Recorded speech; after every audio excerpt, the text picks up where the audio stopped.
रघुनाथपुर के नाम लिखवाल ओढ़निया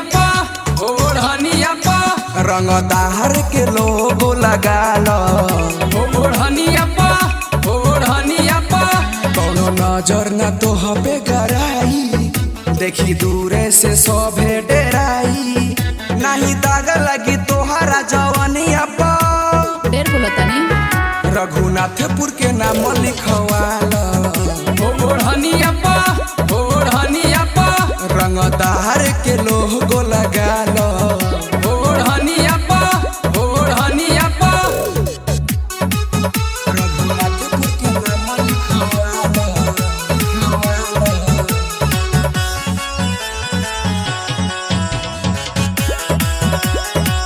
होता सगरो डिमांड बाटे नमवे बरांड माटी मिले चला जे भी टकराला हो काहे भागो तारू दूर होई जैबू मशहूर तहरा किस्मत के खुल जाई ताला हो तहरा किस्मत के खुल जाई ताला हो होता सगरो डिमांड बाटे नमवे बरांड माटी मिले चला जे भी टकराला हो काहे भागो तारू दूर होई जैबू मशहूर तहरा किस्मत के खुल जाई ताला हो जैबू इंस्टा या फेसबुक पे छाई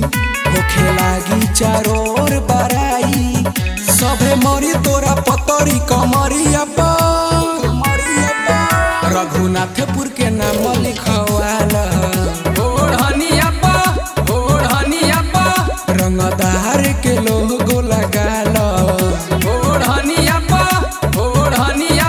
अच्छा mix by Ramita recording studio Chakri बाजार।